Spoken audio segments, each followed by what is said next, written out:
Look, if I was playing against Florida, I would still pressure those guards, but they have a fail-safe way of getting out of it because they throw it over the top to their big guys, come back to help them, and they're not going to steal the ball from those guys. I thought one of the most impressive plays I've seen this season in college basketball was against the Bama pressure, and Florida solved it and got it to Houck on the break, and Houck had his spin move in the lane, and he bobbled the ball for just a split second.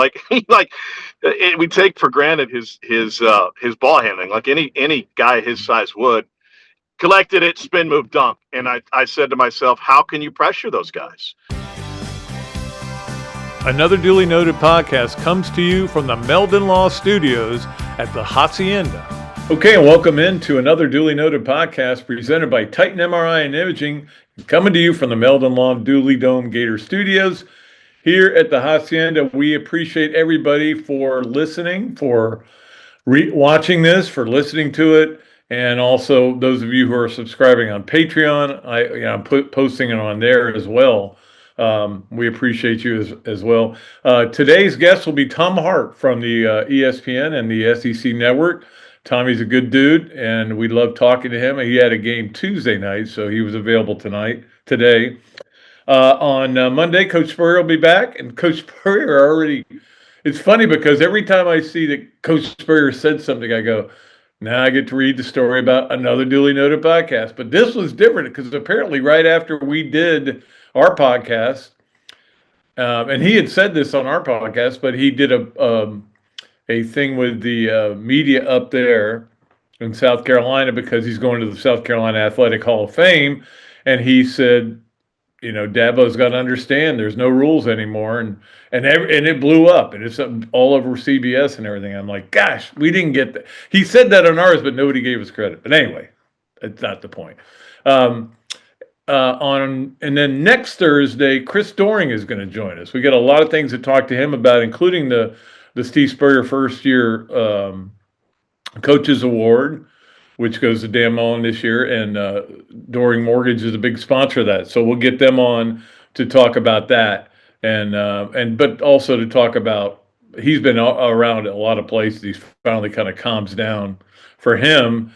But I know spring games are right around the corner. So we'll get Chris Doering to talk about all that stuff. Always good to have Doering's got a touchdown on the show. All right. Let us get to our Money Metals starting five, brought to you by our friends at moneymetals.com, one of the largest gold and silver dealers, emphasis on the silver in the United States. It's run by two Gator grads, and you can reach them at 1-800-800-1865 or at moneymetals.com if you want to purchase some stuff. And I've been looking at it myself, to be honest with you. All right, so let's start off with number one. The number one on our starting five is Florida basketball. I guess I'll talk about that. Holy crap. What is going on? I literally, like when I was writing I do the grades for Patreon for basketball and football, of course. And as I'm writing it, I'm like, it's almost like, and I said, it's getting kind of scary. Like if this team starts making threes and plays everything else at the level they've been playing at, for the first time, I'm going, they might be able to repeat. Now, Mark Wise, I heard him on another show. Actually, I think he was on with Doering and Peter Burns. And we're going to have him on here. We're trying to put together a show with Matt McCall and Mark Wise, two of the smartest basketball people I know. And I'm not sure when it's going to be, but I'm hoping to get it done possibly the Monday after the selections come out, and then we'll run it Thursday, but we'll see. But that's my goal because it's going to be great to break that down. But anyway, Mark Wise was saying, somebody was asking him who can win it all from the SEC, and he's like, win it all is just a long way to go. I mean, to win it all is so hard, and I agree with him. It's hard to win one game in the NCAA tournament. We've seen that. To win six is very difficult. Florida was very fortunate. A lot of things went their way, and they made a lot of incredible clutch shots. Things always seem to work out. Down 10, no problem. We'll come back and win the game. Anyway, but this is the first time I've thought, yeah, you never know. I mean, they're gonna if they can keep it going like this, maybe they're peaking early. I don't know. But to completely blow Georgia off its home court 4 days after blowing Texas A&M off its home court, these are two pretty good basketball teams. Look, Georgia has got. I think Georgia athletically may have the best athletes, pure athletes in the SEC. Doesn't mean they're the best basketball players, but they're the best pure athletes.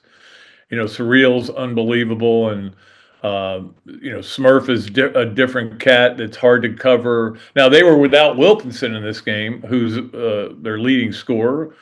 And last game they were without Surreal for 3/4 of it because he got kicked out of the game. But I don't care. Florida would, if you were to use a Todd Goldenism, we'll beat them anyways.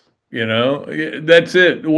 Bring in whoever you want. Right now, the way they're playing, it's just incredible. I mean, last night, and again, I've talked about Isaiah Brown a lot, and Isaiah Brown made 3 threes early, and you're like, oh my, if he's making threes, and then Lee's scoring points and ends up.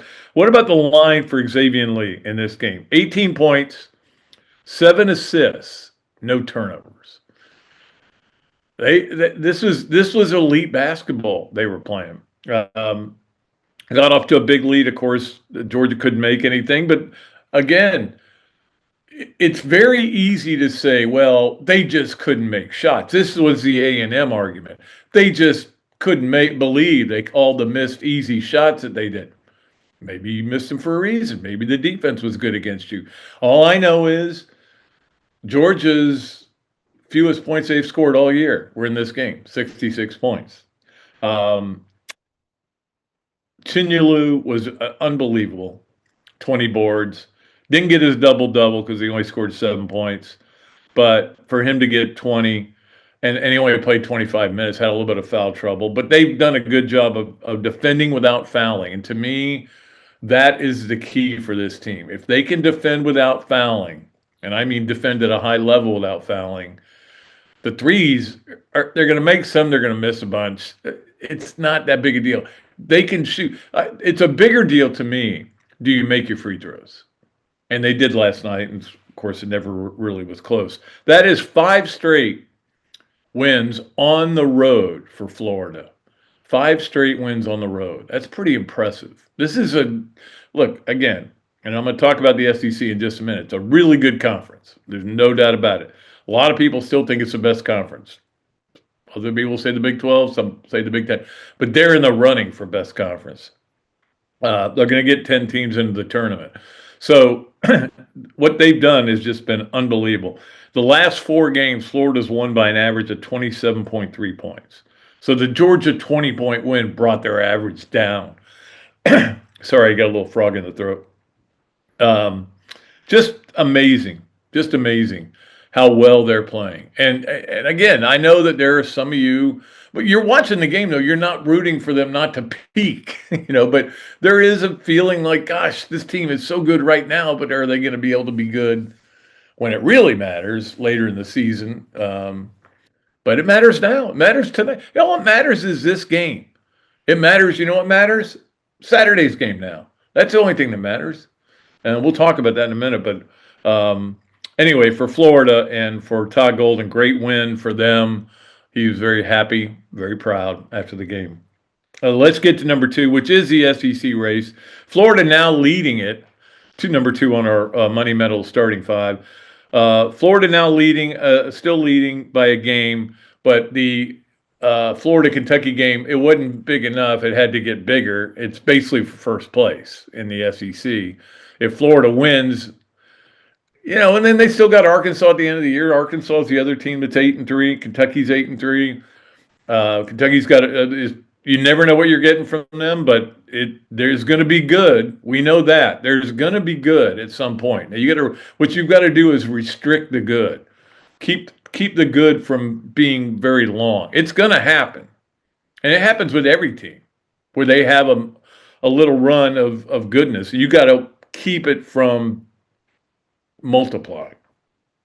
And at home, I like Florida's chances in this game. But it's still very difficult. It's so funny though, because this is one of the games. I wrote this thing for Patreon on Wednesday, which would have been yesterday, about how Florida. Here are the 5 games Florida needs to win the SEC. Because I think 13-5 might do it, and Georgia was not one of them. Because I didn't feel good about that game. Robbie was feeling all nervous about it too. I was too. I mean, look, I've talked about this before. Robbie and I were brought up knowing Florida couldn't have anything nice. Never won it all in football. Never won the SEC in football. Never won the SEC in basketball. You know, the team that went 21-4 didn't even go to a tournament. It's stuff like that. I mean, that we just weren't. That's the way we were brought up. We never had anything fun. So we had this little part of our psyche that goes, okay, this is going to be hard. And don't forget, Georgia beat Florida last year in Stegman. So, but this was not one of the games. The game Wednesday night was not one of the games I felt like they had to win. This is one that I felt like they had to win, and it's become even bigger now.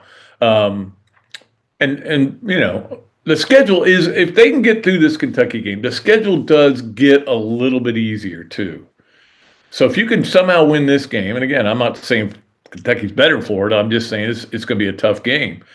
If you can win this game, then it gets a little easier. You got South Carolina next week, you know, who's not playing very well. You've still got Mississippi State and Ole Miss to come. We'll see. We'll see what happens. But the SEC race is certainly interesting because you got 9-2 Florida, 8-3 Kentucky, 8-3 Arkansas, and then 5 teams at 7-4. Now somebody could go on a crazy run and knock off some teams, and all of a sudden it's. But you know, like I talk about all the time, Florida's laid its beachhead. It just keeps getting better, of course, the more they win, especially when you win road games like that. That's a quad one that won't go away. You win a road game like Texas A&M, like Georgia. Those are quad ones that are going to stay right there. In fact, you can make an argument that Florida is competing for a 1 seed. The only reason they really aren't competing for a 1 seed, it's not really the 5 losses. It's that the other teams have been so good. The Arizonas, the Michigans, you know, Iowa State. There's just a lot of really good teams out there. I'm blanking on somebody. Gonzaga. There are like 6 teams that are kind of battling for that 1 seed, and Florida's not one of them.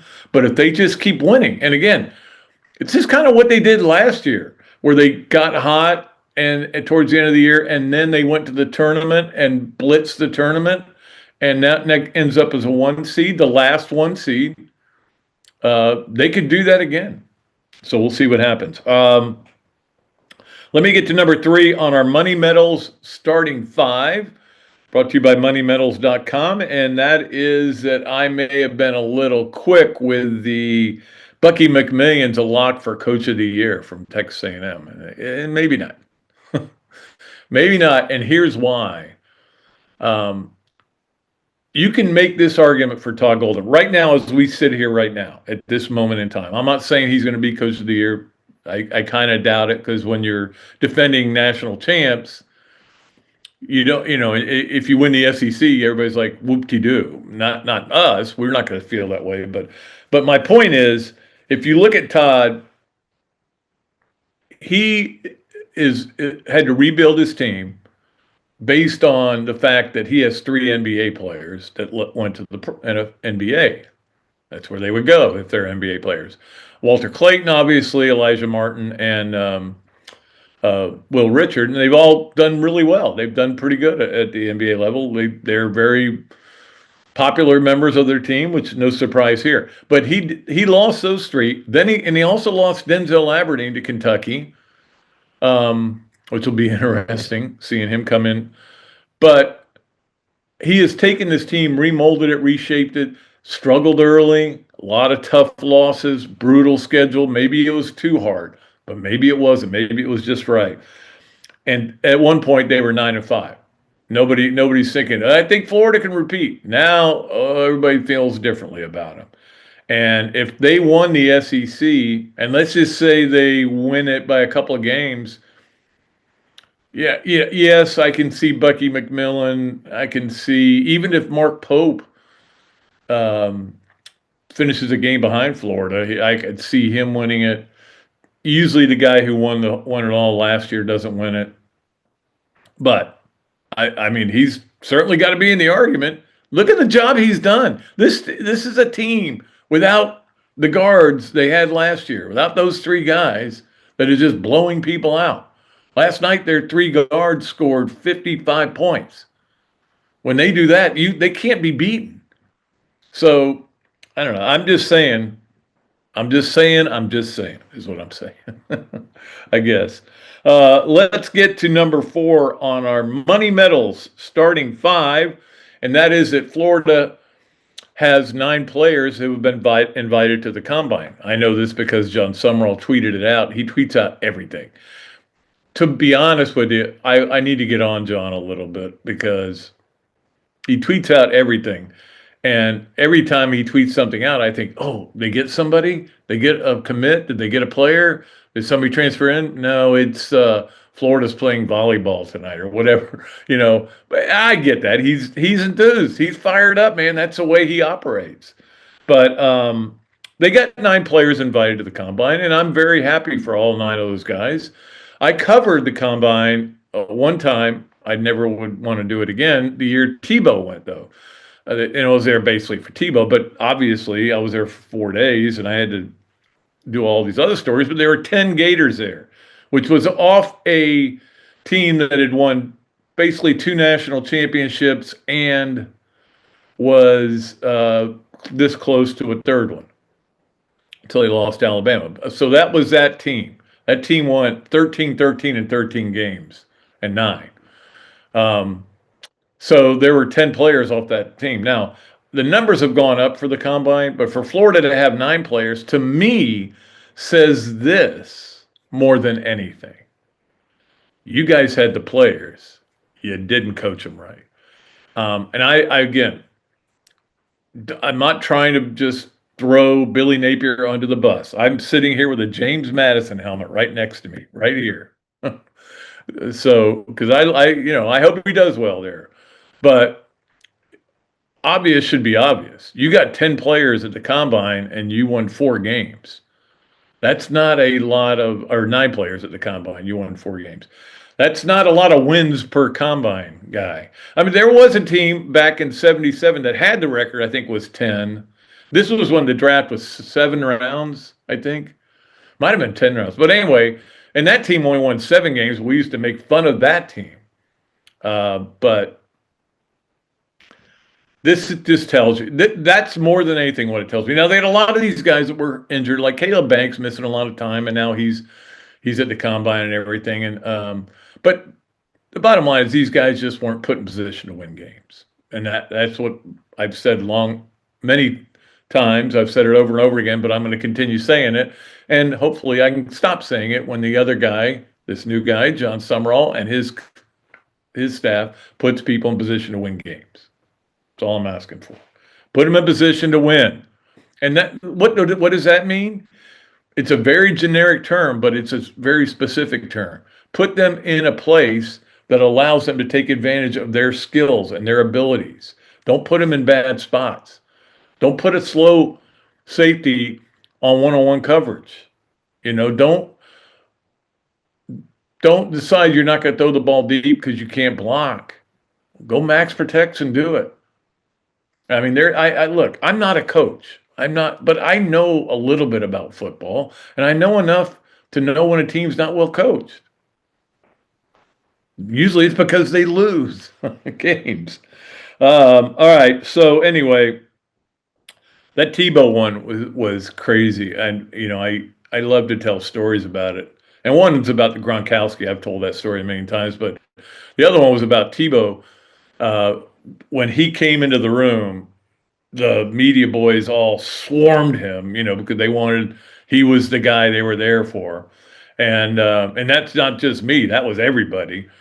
He was the big story of that draft. And the first guy was right up in front, and he had a notebook, and he gave it to Tebow as kind of a joke. You can take notes. And Tebow signed an autograph and gave it to him. And people thought he was asking for an autograph, and they were ripping him on Twitter all over the place. They were killing him. And he had to put out a statement saying, I wasn't asking for an autograph. I gave my notebook as a joke, and he wrote it down. It was funny. Anyway, all right. Let's get to number 5 on our Money Metals, starting 5, moneymetals.com, the place to go to buy all your gold and silver and other stuff. You can buy a lot of stuff there, believe me. Softball, nice start, 7-0, 2 huge wins over JU. Well, huge in terms of number of runs scored. Florida, I think they're going to be pretty good this year. Now, you got to wait and see how it all goes, but I think they're going to be pretty good. Kenley Cahalan had a Cahalan slam. That's the way you pronounce her name, right? Cahalan is Cahalan. Cahalan. All right. Anyway, she had a grand slam. She is the first player in the history of the program to hit a grand slam on opening night. How about that? Or first home game. Grand slam. And knocked in 5 runs. They easily beat JU. And off to a great start. And they play this weekend. I'll give you those games because none of those I don't think are on TV. You might be able to find them on the Plus, actually. I think as baseball is, and we'll get to those in a minute. But they play at 3:30 and 6. They play Marshall on Friday at 3:30, then Georgia Tech at 6. Then they play again Saturday. The games are 2 and 5, I think. And then Sunday, I think they have 1 game on Sunday. So they'll play 5 games and hopefully come out of it 12-0. But they're playing really well right now. And congrats to Timmy Walton because he's got a good team. Let's see if they can put it together and get things going there. All right, that is going to do it for our moneymetals.com starting 5. We appreciate our friends at Money Metals. We appreciate all of our advertisers and sponsors, and we will get to more of them in just a minute because we're coming up on Yes, No, Where, Maybe with Tom Hart. But first, we've got to take a break and bring him on to talk some SEC basketball and football with him. Tom Hart from ESPN and from the SEC Network. We'll be back with more of another duly noted podcast presented by Titan MRI and Imaging, coming to you from the Meldon Law Gator Studios right after this break. Give me 60 seconds and I'll show you why you should be buying silver and how to get started. Recent price spikes in groceries, healthcare, gasoline, steel, and lumber tell the story of inflation, as do raging bull markets in equities and housing. As the reality of all this inflation sinks in, investors will be acting quickly to diversify and protect themselves, their families, and their assets. That's why we're offering our Silver Starter Kit to help you get started in holding tangible wealth. This mix of our most recommended forms of silver includes 9 silver coins, totaling 4 troy ounces of fine silver. These pure silver coins have a low bid-ask spread, the difference between the price you pay to buy and the price you receive to sell. Low transaction costs are one reason Investopedia calls Money Metals the best dealer in America. Don't waste any more time. Start protecting your savings today with physical precious metals at moneymetals.com/go. Adams Rib Company has been a staple of Gainesville for more than a decade and a staple of the Dooley house ever since Kelsey's teeth came in. The first time I walked into Adams, I told my daughter that the green beans are always a test of a great barbecue restaurant, and they were perfect. You know about the ribs that melt in your mouth, and my favorite, the turkey plate. But be sure to go in on Fridays for Nana's Fish Nuggets. They will melt in your mouth. Adams Rib Co., a Gainesville great. Titan MRI, North Central Florida's premier independent diagnostic testing MRI facility. At Titan MRI, we're focused on you, the patient, having a great customer experience. Our MRI equipment is modern and 75% quieter than any unit in its class. And our MRI unit has one of the largest openings of any of the newer high-strength MRI units, which allows comfortable scanning for potential claustrophobic and larger patients. At Titan MRI, we look forward to serving you.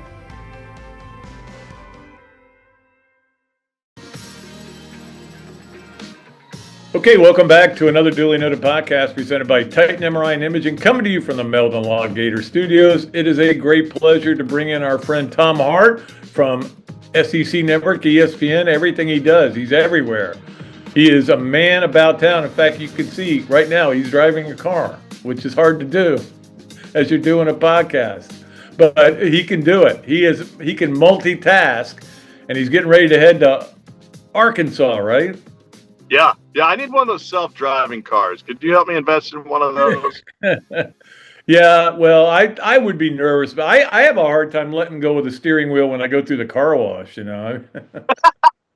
I'm the same way. But think how much work you could get done if you could just jump in the car and spend all that more time on social media like we all need to do. That'd be wonderful. Yeah, that's right. Yeah, I need to look at more scenes from Minnesota. All right, let's talk a little bit of basketball to start out here today. Obviously, you probably saw what Florida did last night. They're just decimating teams, and I've kind of gotten to a point where I just go, it's kind of getting scary how good they're playing, and now I'm starting to think now they are the defending national champions. Yeah, to me, the Bama game was just so impressive on so many different levels. And I think it probably helped that game was on a Sunday afternoon, and there may be more eyeballs on that than would be on a typical, Tuesday, Wednesday night, or even a Saturday night. 72 points in the paint against a team and a system that likes to get paint touches and paint points was awfully impressive. You watch them closer than I do at the moment. I'll have them again in a couple of weeks when they go to Texas. What do you think is the difference with the backcourt? Like, how have those guys come around? Because I thought Isaiah Brown was fantastic last night. And, I mean, two guys in the backcourt are putting up numbers, and that was the missing piece for me. What's the difference in your mind? No, that is definitely, and the thing is, you don't know which ones it's going to be. So you can't Yeah. take a guy out of the game. Now, it could be a day when Xavier Lee goes 2 for 18, too. And he has that in him. But he also has a night like last night where he goes 18, 7 assists, and no turnovers. And look, if I was playing against Florida, I would still pressure those guards. But they have a fail-safe way of getting out of it because they throw it over the top to their big guys, come back to help them. And they're not going to steal the ball from those guys. I thought one of the most impressive plays I've seen this season in college basketball was against the Bama pressure, and Florida solved it and got it to Houck on the break, and Houck had a spin move in the lane, and he bobbled the ball for just a split second. We take for granted his ball handling, like any guy his size would. Collected it, spin move, dunk. And I said to myself, how can you pressure those guys? Like, how can you do it? The outlets are too easy, and they make you pay. And I thought that was really impressive. By the way, right before I jumped on, I got Leonardo's latest email and the update, and he still has Florida as a 3 seed, and I'm not arguing with that. I can't remember. Well, I have to do some research the last time, and I assume Florida's going to win the league. The last time the league champ was as low as a 3 seed, but there's some vulnerable seeds in front of them. Iowa State lost to TCU. They've been inconsistent. Purdue's in front of them right now on the 2 line. They've had to deal with some injuries and inconsistent plays. There's a third team. Oh, Illinois. Illinois is really banged up. I mean, they're a great team. And every coach I talk to, even in the SEC, loves Illinois. But I think they're susceptible to be passed, especially if Florida keeps winning.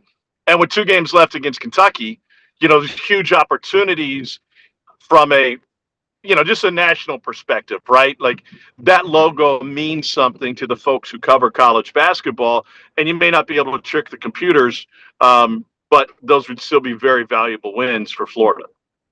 And you have a game against Arkansas, too, at home, which is playing really well as well. But, yeah, I mean, that's the thing. To win 5 straight on the road, you know how it is in this conference. That is not easy to do. I didn't think, earlier this season, especially with Florida's start and as vulnerable as the Gators looked with the way the backcourt played early, and I was at that game at Missouri, and Missouri's got a couple of good wins, but they're a bubble team right now, so that is what it is. I thought this league was so even that it was going to be hard for anybody to put together any win streaks. I think Auburn last year in the league had 3 different 4-game win streaks. You might check my math on that one. But, Auburn was an elite team and a 1 seed, as we all know, and made it to the Final Four.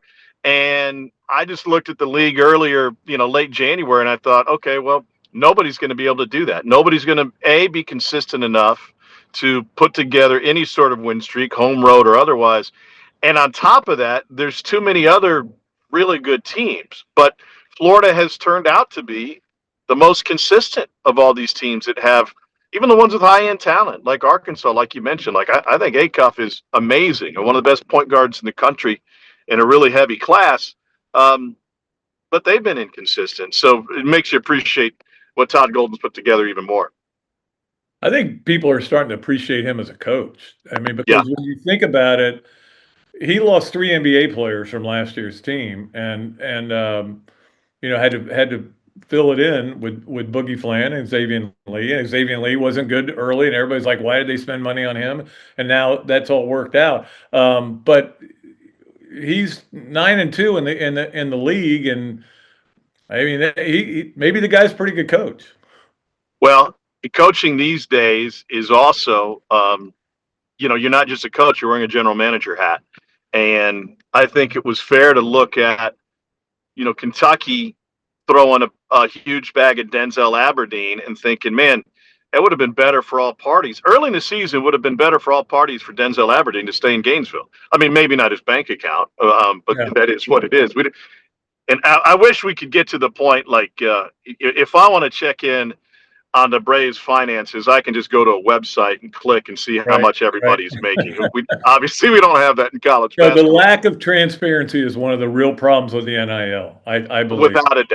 Without a doubt. And it leads to, rumors and innuendo, and everybody in the sport is dealing with it. I mean, shoot, Baylor had its best player poached by BYU, and that was after he had already signed a deal. Now, some of those football guys, the quarterback at University of Washington, tried to renege on his deal, and he got called out, and he's staying in Seattle. I think we're seeing more and more of that as schools are aware. But anyway, back to Golden.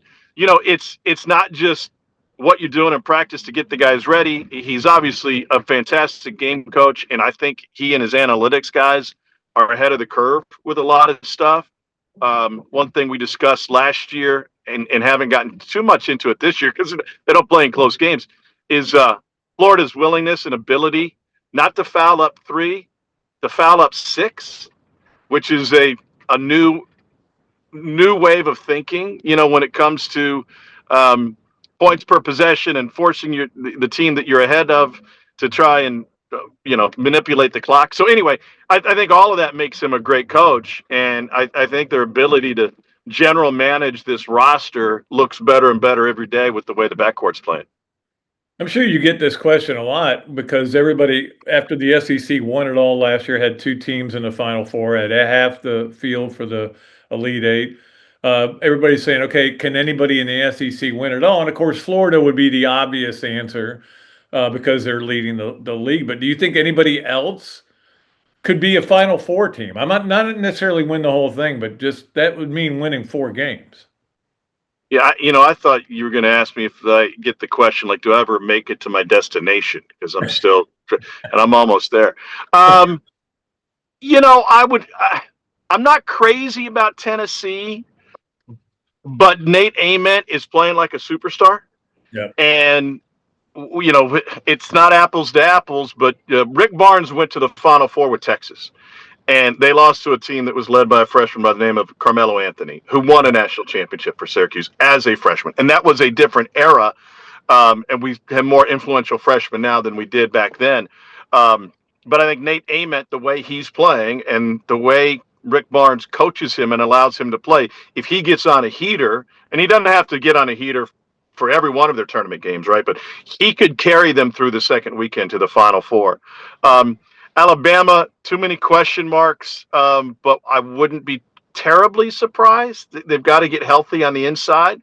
And the Alabama Bediako, will beat. I'm sorry to interrupt you. yeah, Alabama will upset somebody in the tournament, but not go far. Is my theory, because if they get on a heater on 3-point shooting, which they can be very good at it, but they can also go 10 for 39. yeah. So they'll lose a game eventually, but I think they'll surprise somebody. And I think this Bediako thing has just been Oh. just an unnecessary distraction. Yeah, I think it was an unrealistic goal, and it turned into an unnecessary distraction for the program. But we'll see. Nate Oates is a heck of a coach, and he's dealt with distractions before, some much more serious than just eligibility issues. Who else would be on that list? I mean, Arkansas is certainly on that list. Like I said, Acuff is elite, and their backcourt just, with Thomas, they're just not efficient enough for me to trust them through 4 straight wins. But they've got the firepower to do it. And I think what's really going to be interesting is we've seen a lot of inconsistency this year in top 10 teams. I think 7 of the top 10 lost over the last calendar week, if I'm not mistaken. I think that's tied into roster instability. And I don't want to say over-reliance on freshmen, because we've been in the one-and-done era for a while now, and so freshmen have been key parts of teams. But I think that the teams just come and go. Kansas is a great example. I've never seen – did you see how excited Bill Self was after the win Monday night? Yeah, he went nuts. He went nuts. And I don't think I ever remember him seeing him celebrate like that, even a national championship. And my take is he was excited not only to get the big win, but they got it when they didn't have their best player available, because he didn't feel right. Yeah, he had sniffles. I was in Lawrence first week of December, and they were playing Missouri the next day, and Darren Peterson sat out practice that day, and he sat right next to me in slippers and sweatpants. And I didn't know the full details, so Bill and I were talking after practice, and I said, Peterson came up in conversation. I said, so I guess he's not going to go tomorrow? And he goes, hell no. He's sick. He's got the sniffles. We all have it. Like everybody, it's run through the entire team. He'll be fine. He'll be ready to go tomorrow. He's like, but you can't just not play because you have a cold or the flu, whatever. And sure enough, he came out the next day and he played really well for 3/4 of the game. And then he spent the last 10 minutes of the game on the bench with the Theragun, working out his hamstring. Yeah, He gets a lot of cramps. There's a joke there, but I'm not going to use it. That is the thing, and you've got to deal with that. And I think Florida has been don't forget, last year Florida had a lot of injuries. Elijah Martin got hurt. Condon went out for a while, and that's why Hand-Logden came back. They had a lot of injuries last year. This year, they've been very lucky, knock on wood, but they've been very good about that. Let's shift over a little before we let you go. And again, Tom Hart coming to us on our Big Mills Cheesesteak Zoom line to college football. And, Florida ends up with John Summerall. I think everybody's excited about him so far. They love his enthusiasm. It's something that has been lacking for the last 4 years. I'm not mentioning names, but the other thing I brought up is 9 players for Florida going to the combine. That tells you they weren't well coached. So, I mean, if you win 4 games with 9 guys at the combine, that you didn't do a good job of coaching them up. But I think Summerall is going to change some of that. Well, I think the first thing he brings to the table, well, let me back up. I'll get to what he brings to the table, but you want the coach that everybody else wanted, right? Yeah. And everybody in the league was talking about John Summerall. And I know a specific school down in South Alabama that was begging to get him there and had to settle for a second choice. So I think that's a big part of it. I think he brings accountability to the table. I mean, that is part of who he is. And I think that Florida team last year lacked accountability. And it's not specific just to Florida football. It's a Darren Peterson thing going, right? Like you have guys that are shutting it down for the season, and the program chooses to protect the players over being honest with their fan base and with their supporters and the people who invest in the program over what's happening with the team. That was embarrassing to me. That was, why are you protecting? First of all, they're professionals now. Number one, this isn't the early 80s where, everybody's just out there to play for dear old State U. And secondly, those kids who have shut it down because they played 4 games aren't going to be in your uniform next year anyway. So let's be honest with the fan base. Let's be honest with the betting public. Let's be honest with all of the people who are invested in this program about what's happening. And I think that's a huge step forward. I think the other part, and this is not to knock Billy, but, Saban's assistants generally, rightfully so, want to run their programs like Nick Saban did. When Kirby got to Georgia, he was calling back to Tuscaloosa, asking people to, hey, can you send me copies of those 4 binders that are on, on his bookshelf? And Kirby made it work. But this stoic, us against the world, no personality, we're just going to grind it out and we're going to circle the wagons and we're going to ignore everything outside, worked for Nick Saban. Because Nick Saban is the greatest coach of all time. There comes a time where you have to bring excitement to your program and you have to sell the program. And Nick Saban didn't have to sell anything. No. He was the best. And I think that's maybe one thing that those former assistants have missed out on. You've got to be elite to get away with that. And obviously, most guys are not in Nick Saban's category. We are joined by Tom Hart, so it is time for us to play Yes, No, Where, or Maybe with him. We do this with all of our guests, and it is brought to you by Big Mill's Cheesesteak. Street dining done the right way. If you want to go in there and say, hey, I listened to Tom Hart on the Dooley podcast, you get free French fries with your order, which I'm sure Tom would love right now. Yes, absolutely. Extra salt. Yeah, there you go. All right, number 1 on Yes, No, Where, or Maybe, Tom, your alma mater makes it to the NCAA tournament.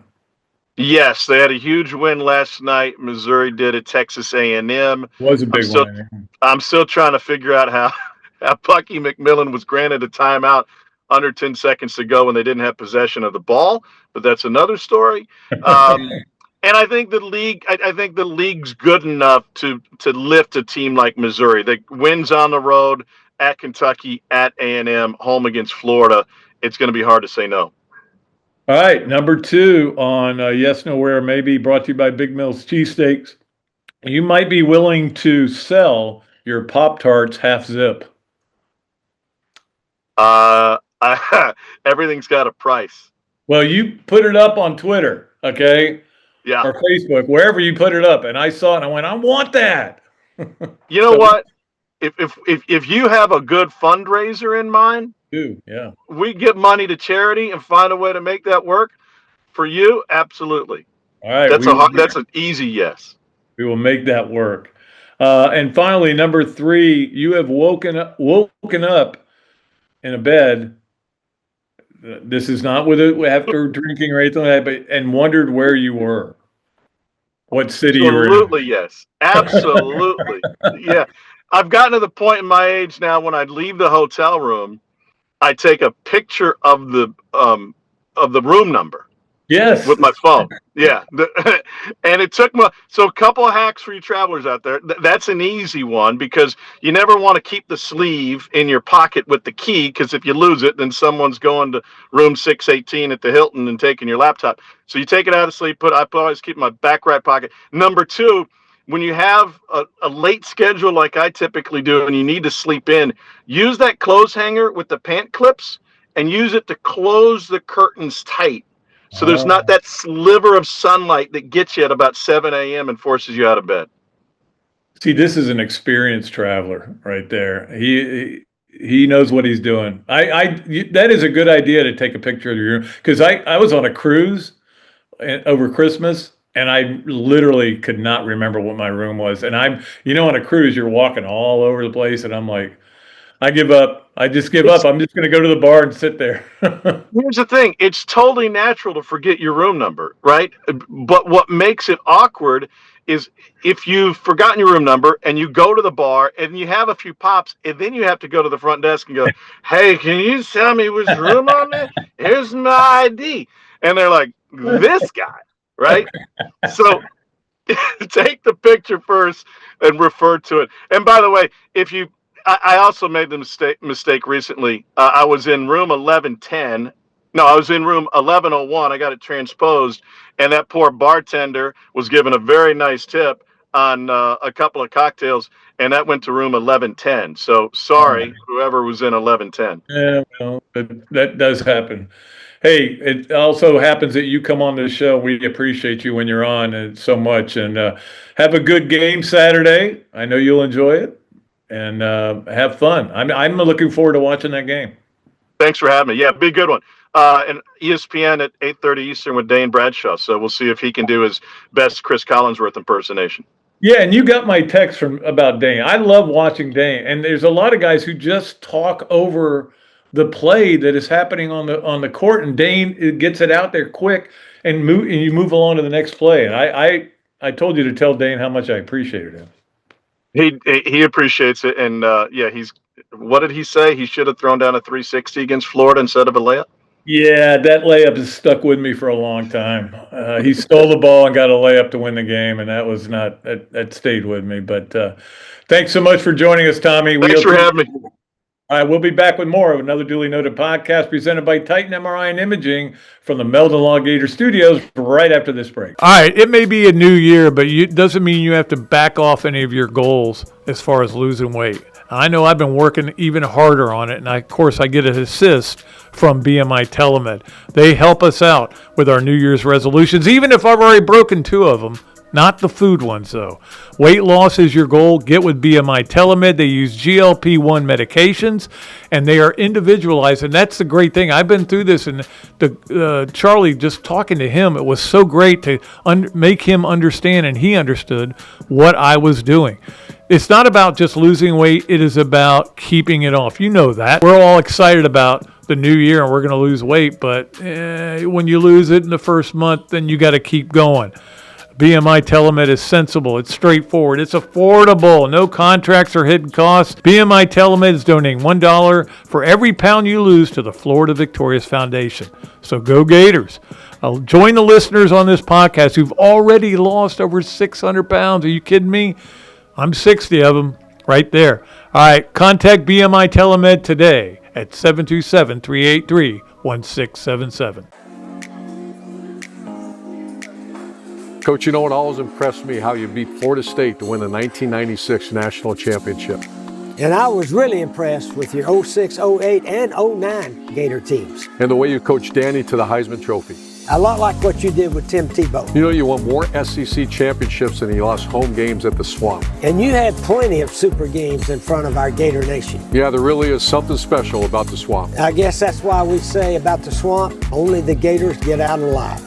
To the Swamp and the Gators, with the best beverage served at Spur's Gridiron Grill, 100% agave, Los Landeros tequila, aged in bourbon barrels for a smoother taste. I think you mean head beer coach, 1966 lager, a crisp, light, bodied lager for easy drinking. Nope.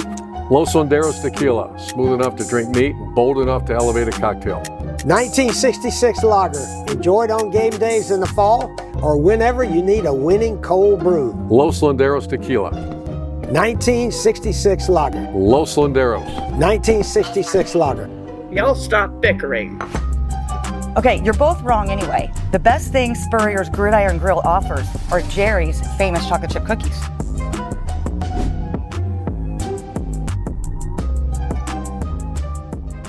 Meldon Law has been serving personal injury victims since 1971. In those days, Jeffrey Meldon's presence as an attorney in the music scene dubbed him with the nickname the Hippie Attorney.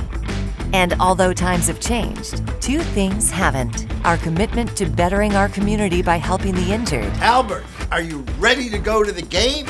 and our love for the Florida Gators. If you bleed orange and blue, Meldon Law is the firm for you.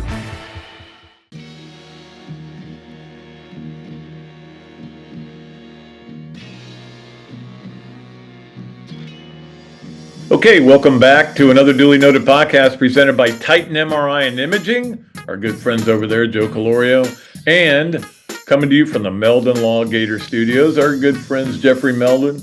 We appreciate all of our sponsors, all of our advertisers, all of you who subscribed on Patreon. I appreciate that as well. It's a part of everything. So let's get right to one of our main sponsors, and that is our Hesser and Kipkey Three Things. Of course, Hesser and Kipkey, with over 50 years of combined legal experience in North and Central Florida, Hesser and Kipkey is your place for bankruptcy, workers' compensation, and family law. Call or text Ken and Jennifer at 352-339-9920, Hesser and Kipkey. Okay, our Hesser and Kipkey Three Things. Number one is the fight that happened this week in the Pistons-Hornets game. I finally watched it. I didn't see it live, obviously. I wasn't watching the NBA. 4 players suspended, including Isaiah Stewart, who got a 7-game suspension. And you know why he did? Because he did what you cannot do. Come off the bench to start fighting. You can't do that. So he got 7 games. I don't know who Isaiah Stewart is, really. But again, not a good look for the NBA when you got guys doing that. We know about the malice in the palace and everything. It is, there's no point. I mean, and apparently Isaiah Stewart, I just know this from watching guys who know the NBA, has a quick temper and has been in altercations before, and he's got to be more careful. But, you know, if you don't want to, then pretty soon you'll be out of the league. So, but you can't be doing that. Right now, you're going to be 7 games out of the league. But that was not good for the NBA. Which right now would be a good time for people to be paying attention to it if you were into the NBA. And again, I'm not a big NBA guy, but I'll watch a game if it's close in the fourth quarter. And I can't wait for the playoffs. I love NBA playoff basketball. Fine with me, but I'm just not into regular season games. I'm not going to turn on the Magic and the Heat in the first quarter and go, oh, it's 9-8. No. Anyway, let's get to number 2 on our Hesser and Kipkey Three Things, which is it's kind of sad, and I think we all saw this coming. Now, and this is the elimination of bowl games. When all this stuff was going on with bowl games being marginalized because of the new playoffs, and if they were going to go to 16 and even maybe 24, it was really going to kill the bowls. But the LA Bowl going away was not surprising. That was like, okay, yeah, we knew that was coming. That bowl's just been very unsuccessful. And but now the Detroit Bowl's going away too. And Detroit was kind of like the landing spot for the MAC, you know. But that's 2 bowls we've lost, and which is, I know it's okay. We're all going to survive it. As long as there are enough bowl games to keep us occupied during Christmas holidays, there'll be something to watch. But to me, they need to kind of, again, this is where the NCAA can't really prop you up. Maybe they could if it was the old NCAA. But college football, I think, needs to have a look into this and say, hey, look, let's make these bowls better. Let's find a way to make it better. I don't know. I don't know that I have the answer. And I think a lot of you are going, yeah, go away. Go away half the bowls. We'll allow the Citrus, the Gator, and, you know, the bowls in Florida to survive, but not those. We don't want any more cold bowl games. Hey, I'm still sad when bowls go away. And finally, number 3 on our Hesser and Kipkey Three Things. You know, the Charles Bediako thing is it's still a big topic, like on Feinbaum and everything. And Nate Oates is coming out and saying things that are, you know, he's just, the look is not good for him. I got to say that. And the NCAA has come out and said, look, we're going to judge you on the roster you have right now. Well, the Bediako roster, the interesting part of it is they were like -17 in the plus minus with him on the court and a plus 25 or something with him not on the court. So if you look at this team now, you're fine. They won again last night. Was it last night or the night before? Anyway, they won their last game. But the interesting thing, LeBaron Filan, who, of course, their best player, until Boogie Flange shut him down here in Gainesville. But anyway, he is a really good player. He is going to wear number 14 the rest of the year in honor of Bediako. Now, he's not doing it as a protest, as you guys mess with this. This was unfair. He's doing it because he liked the guy, and the guy was everybody. And I still feel bad for the young man. I do. I feel bad for him.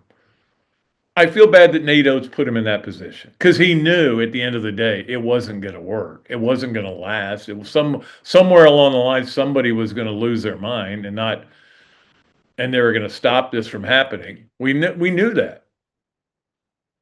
So I feel bad for him. So I like that Philon's going to wear his number. That's cool. That's fine. That's a good teammate. All right, let's move along to our Adams Ribco Gator of the Week. It is brought to you by our good friends at Adams Ribco, where you get the best barbecue you can. And don't forget, Friday, Nana's Nuggets. That's when you got it. What you got to get there. Our Adams Ribco Gator of the Week is a familiar one, and that is Keegan Rothrock. Remember her? Yeah, softball, still there, still getting people out. Seems really healthy this year. I hope it lasts. It feels like she's ready to go. I mean, just reading the quotes after the game against JU last night. And she's had 18 innings out of 21 with at least one strikeout. So that's good. That tells you that's the old Keegan Rothrock. A lot of swing and miss stuff. Right now, she is 4-0 with an 0.97 ERA. Tim Walton was saying last night she gave up a leadoff homer to Michigan the first game. That was really the only mistake she's made all year. So that's good. That is a good sign. If you got to have an ace. I mean, it's great to have a pitching staff, Ava Brown, whoever else, Oxley, but you've got to have an ace. If you don't have an ace, you're not going to go far in Oklahoma City. Now, you can get to Oklahoma City without one, but you can't win there. It's got to have an ace. It's got to be somebody who can be dominant. So hopefully it's Keegan Rothrock, and she is our Adams Ribco Gator of the Week. I'll join you over there for lunch if you want, Keegan. Although you got a game Friday, so no Nana's Nuggets for you. Let us move on to our Leonardo's at Millhopper quick pick, brought to you by our good friends at Leonardo's Pizza of Millhopper. I was just over there having a duels the other day. Appreciate Kyle over there. And because Kyle has bought these subscriptions to my Dooley Noted at Patreon, I said, anybody who gets this game right, the Florida-Georgia game, well, a lot of you did, because a lot of you picked Florida. You picked the right team. I've got to go through it again. I think there are 9 winners from this. So you're going to be receiving, I'll be sending you the email for a 1-month subscription to patreon.com/Dooley Noted. You can read my stuff there. You get the members perks, which means you get the back 9, which is a big thing to me, at least to me it is, and you get the Friday 5 and everything. Well, there's a lot of good stuff on there. Eventually we're going to get it where it's all paid, but anyway, so I've got 9 of those to send out probably later today. And look, I'm not disguising anything here. I hope you guys win and you get it, and then you want to subscribe and you want to stay with it. No big whoop. We're having fun with it. We're having a lot of fun with it. I'm also going to be writing for the Main Street News very soon, so keep an eye out for that. I'll let you know more about that later. All right, let's get to our Leonardo's at Millhopper quick pick. We're going to give you 2 here today.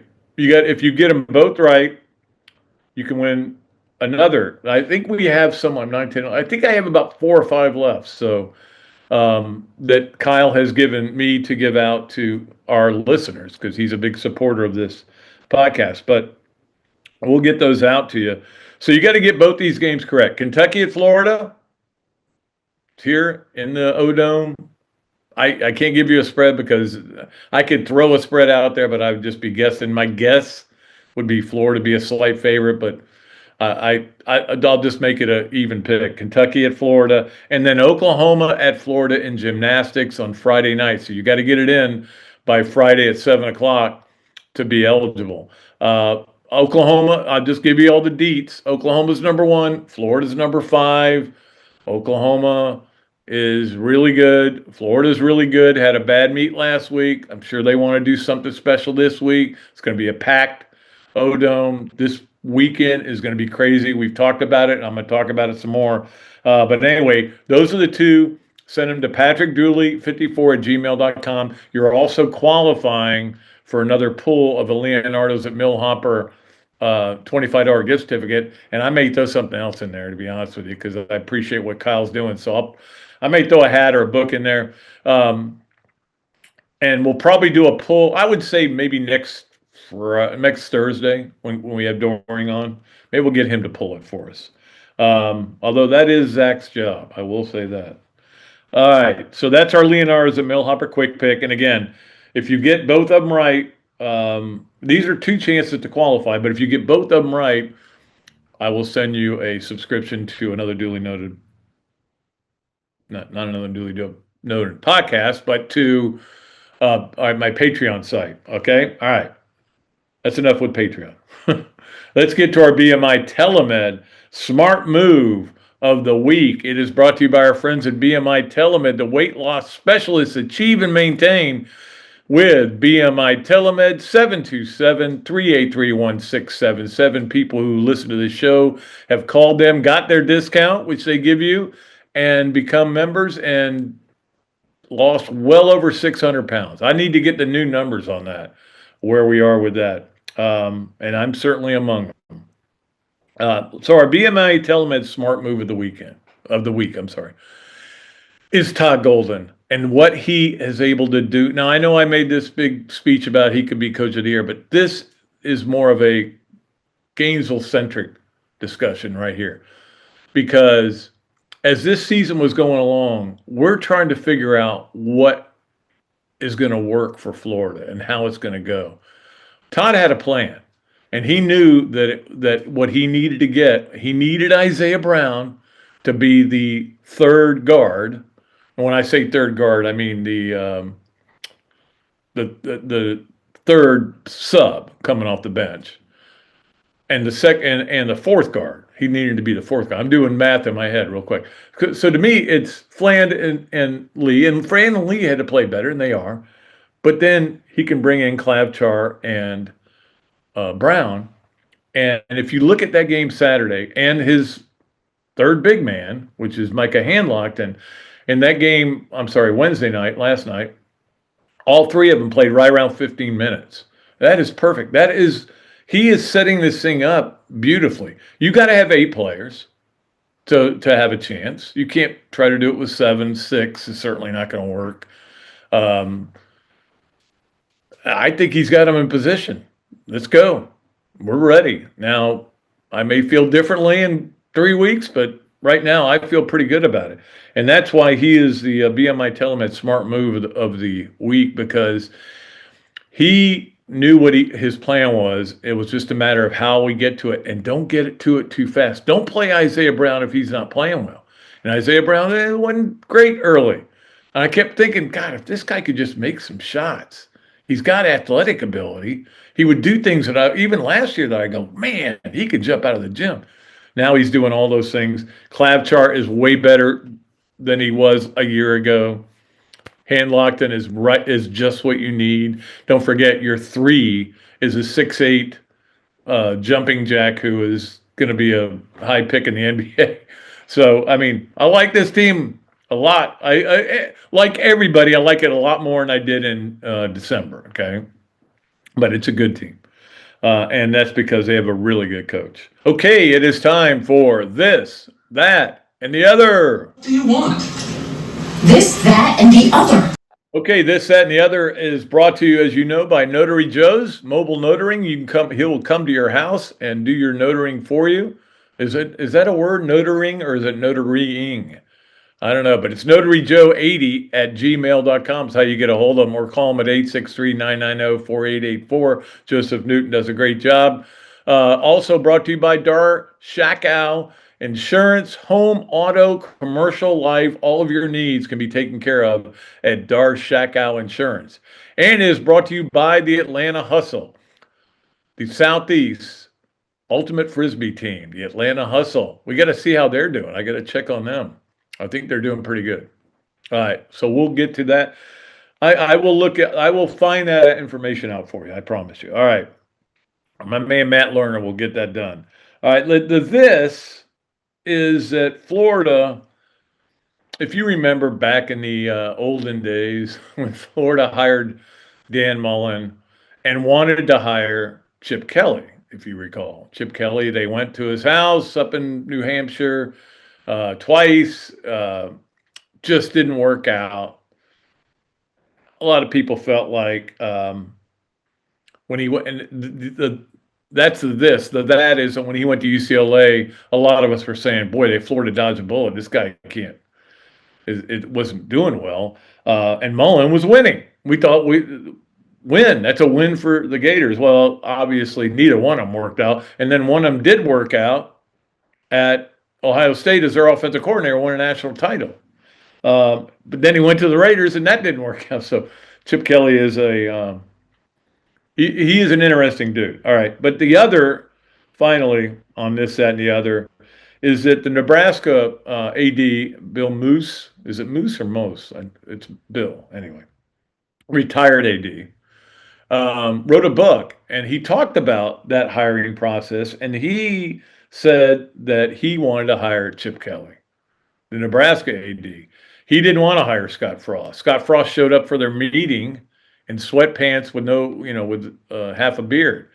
And he didn't like him, and he didn't want to hire him. But there were people that made him hire him and people that didn't want him to hire Chip Kelly. Would things have gone better for them? And don't forget, the Chip Kelly told Florida no, and then told, and then Nebraska was going after him. I have a hard time believing that he would have preferred the Nebraska job to the Florida job. But if he did, and Scott Frost did, who ended up going there. Scott Frost is the one who said, look, I'm going to Nebraska. But the funny thing, the interesting thing to me about it, and the reason it's a this, that, and the other, is that we all just assumed Scott Frost was going to Nebraska from UCF. There's no doubt about that. They didn't want to hire him. They wanted to hire Chip Kelly. And maybe they saw something, and that's why Scott Frost isn't there anymore. Anyway, that is this, that, and the other today. We appreciate all of our great advertisers with them. And let's get to another one of our great advertisers, and that is our Los Landeros Smooth Move of the Week. It is brought to you by Los Landeros. Go beyond with Los Landeros Tequila, my favorite tequila, and Urban Meyer's favorite tequila. Our Los Landeros Smooth Move of the Week is, believe it or not, the Pac-12 is in the news. Yes, the Pac-12. Yeah, remember them? The two-team Pac-12, and now they brought on these other members, 6 members. And they release their schedule, and normally you would say, who cares? Their games are on CBS, and you would normally say, who cares? This is not, they got the dregs of the Pac-12 left. Sorry, Washington State and Oregon State. And then they brought all these Mountain West teams in. Who cares? But the interesting thing is, what they're doing is they're playing a round-robin schedule, but they're having one flex game at the end of the year. So they know who the home teams are. They don't know who they're going to play. And they're doing this because if we want to be able to manipulate our schedule, that if we need another team to win or something to happen where we put the best 2 teams together or put teams together or give a team an easy game, whatever they want to do that helps them with the playoffs or with anything, with bowls, with everything, they can do now. Now, my first reaction was, this is cool. I like it. Now, could we ever do that in the SEC?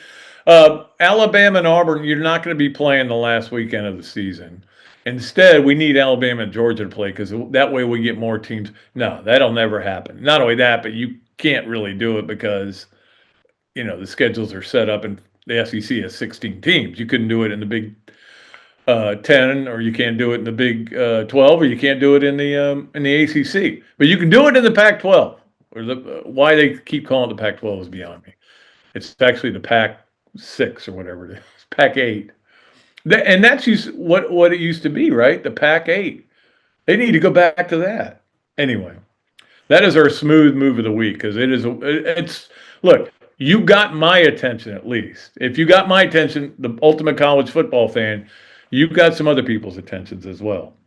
And it was I saw a story, the main page on CBS Sports. All right, let us move along to our Gallo Car Wash Sponge of the Week, brought to you by our good friends at Gallo Car Wash, where we get all 3 of our cars washed. In fact, the pollen has been unbelievable lately, so going to have to take mine in probably maybe later today. I got another thing to do, so maybe I'll go do it later today. Our Sponge of the Week, and I hold him no grudges.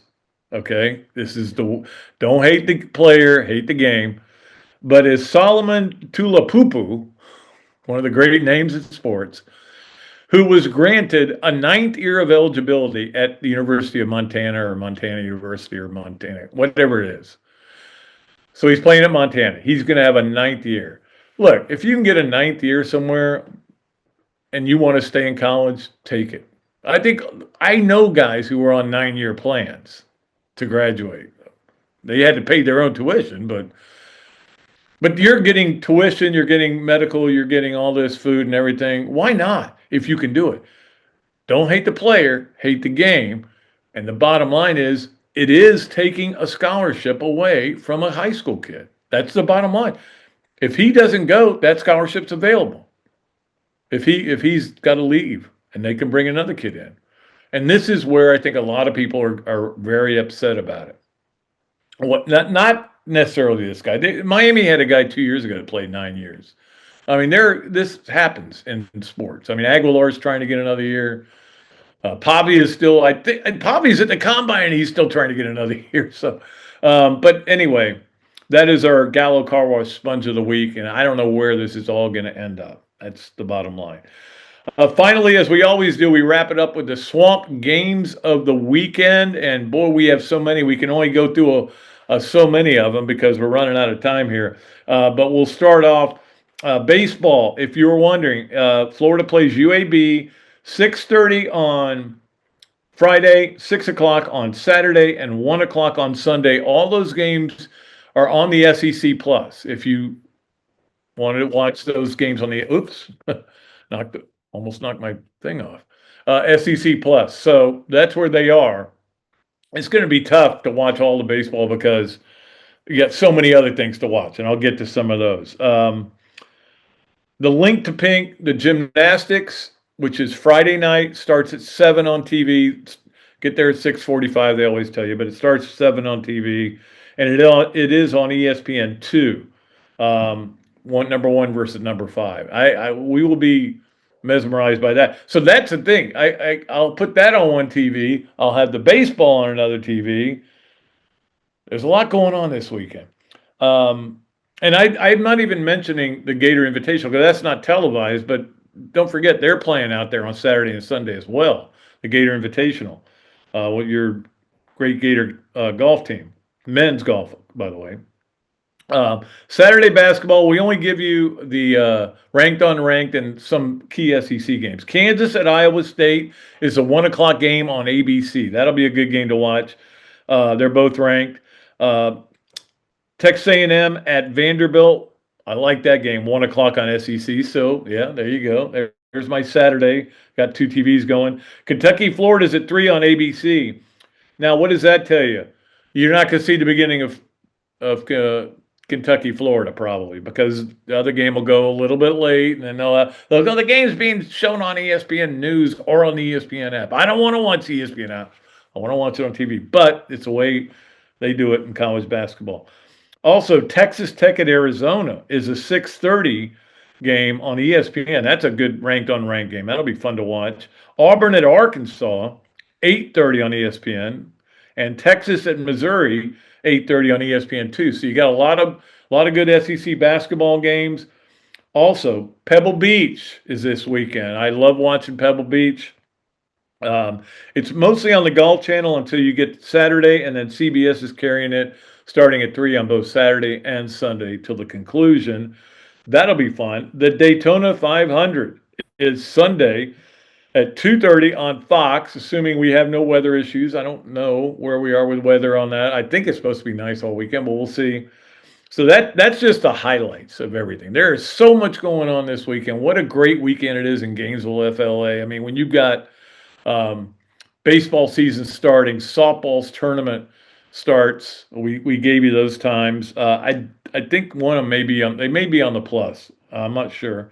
You got the Daytona 500. You got Pebble Beach. You got all these great basketball games. The incredible gymnastics going on. The golf going on. There is so much. Don't tell me nothing happens in Gainesville, FLA. It's the epicenter of college sports right now. All right.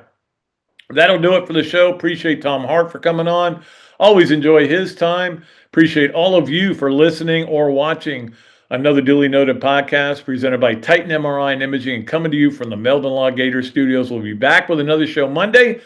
We'll see what Coach Spurrier has to say then. Until then, I am Pat Dooley for Zach Rothrock saying I am deep, I am way back, and I am out of here.